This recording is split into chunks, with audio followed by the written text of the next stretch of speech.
मेरा नाम सत्यव्रत पांडे है। मैं इस महर्षि पांडे वैदिक एवं संस्कृत विश्वविद्यालय में वेद विभाग में प्राध्यापक के रूप में कार्यरत हूँ। यही की शोधक छात्रा के रूप में जानकारी में, जो कि जिनका विषय है वैदिक साहित्य में ऊर्जा उपचार, जिसके अंतर्गत उन्होंने यहाँ पर अपनी पूरी टीम के साथ एक प्रायोगिक रखा, जिसमें ऊर्जा संचार या ऊर्जा उपचार के विषय में बताया जा रहा था कि आपके शरीर के अंदर कितनी एनर्जी कैसे क्या काम कर रही है, या उसकी रीडिंग के बाद ऊर्जा उपचार के पहले भी एक रीडिंग होती है, जिस रीडिंग में आपका ये पता लगाते हैं कि कितना उपचार कितना ऊर्जा आपके अंदर है या वो कैसे काम कर रही है। उसके बाद उसका उपचार अर्थात किया जाता है। उसके बाद फिर पुनः एक रीडिंग होती है, उसमें फिर आपको बताया जाता है कि आपकी ऊर्जा बढ़ी कि घटी, क्या कैसी स्थिति है। उसमें ही ये 10 दिन का उपचार शिविर रखा गया था, जिसको मैंने विधिवत 10 दिन पूर्ण तरीके से मैंने लिया। और उसमें रही बात अनुभव की, तो अनुभव तो ऐसा हुआ कि वो आनंद बताया ही नहीं जा सकता।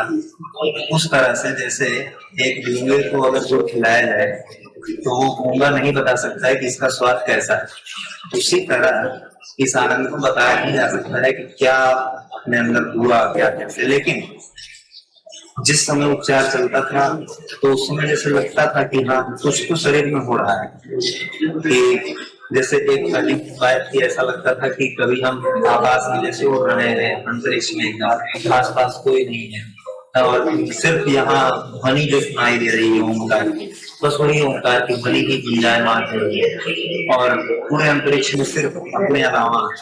और लगता था कि हमारा जो ये स्थूल शरीर है वो स्थूल शरीर सूक्ष्म शरीर की तरफ जा करके, और वो सूक्ष्म शरीर ही इस स्थूल शरीर से निकल करके अंतरिक्ष में विद्यमान है, ऐसा कभी कभी लगता था। अर्थात ये स्थूल शरीर है ही नहीं ऐसा लगता था। परंतु उसी में ही जहां जहां, क्योंकि जो उपचार करने वाले रहते थे वो स्पर्श करके ऊर्जा का संतुलन मापन किया करते थे, तो उसमें भी ऐसा लगता था कि जो जहां पर स्पर्श किया गया है वो उस शरीर के अलावा कोई शरीर है ही नहीं, इस तरह की पर्याय संदर्भ। और बाकी तो उस अनुभव को अनुभव मैं नहीं बता सकता कि जो अंदर हुआ क्या हुआ कैसा हुआ। और इस हिसाब से वो ऊर्जा का जो उपचार है वो सबके लिए फायदेमंद है और सबको करवाना चाहिए। और मेरी तो ये मान रहेगी कि ये साल भर रहे यहाँ पर, लेकिन ऐसा शायद ना हो पाए। लेकिन जो भी है ठीक है, इसके लिए मैं आग्रह करूंगा कि ये करवाया जाए और क्योंकि सबके लिए फायदेमंद है, इसलिए ये पद यहाँ पर ऐसा करवाए तो यही मेरा धन्यवाद।